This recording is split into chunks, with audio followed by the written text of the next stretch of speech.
yung mga tsuper nyo daw isnabero.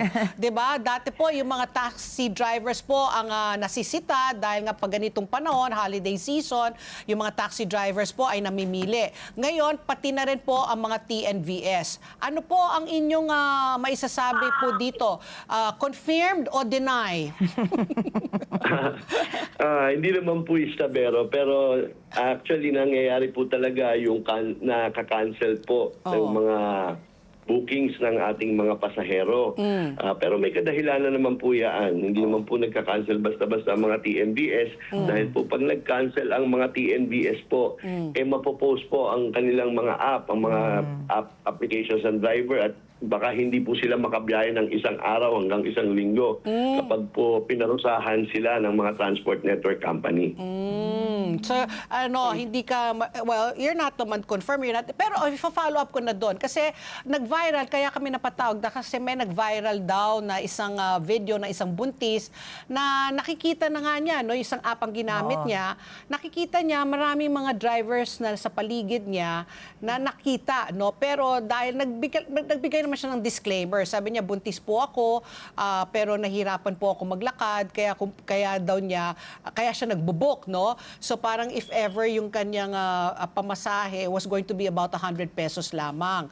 So wala daw nag-accept sa kanya, maski na marami ang nakakita ng kanyang request. Ano po ang, I'm sure umabot po ito sa inyo, Sir June.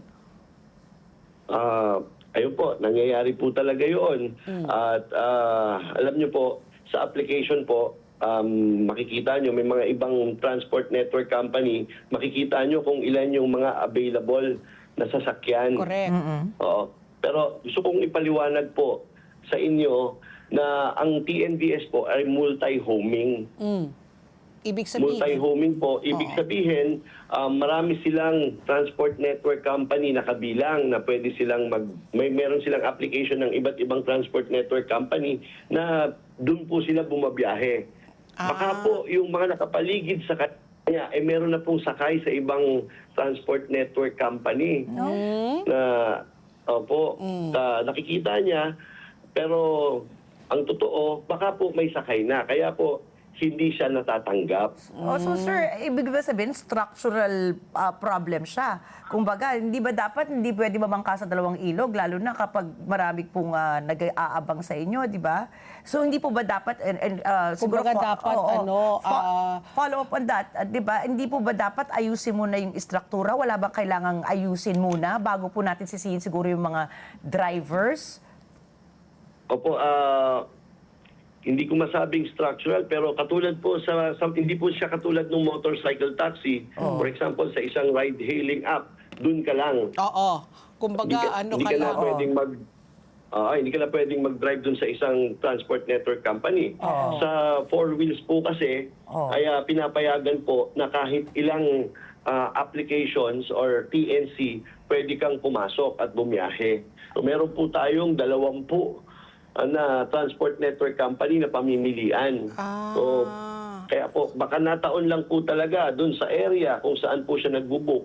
Yung mga nakikita niyang sasakyan, meron pong sakay. So ano po nga gagawin doon? Kung ganun, parang useless naman yung app ko. Pwede po sa ating mga mananakay, para po sa kaalaman din po ng mga kababayan natin, pwede po silang mamili ng mga applications na pwede silang mag-book. Marami po tayong available ngayon na transport network company at yung mga ibang TNVS driver, doon po sila nagda-drive. Baka po kasi hindi nila alam na marami na. Dati po kasi isang kumpanya lang ang available sa merkado. Ngayon po, may mga bago na po at magaganda po ang features nila at murang pamasahe pa.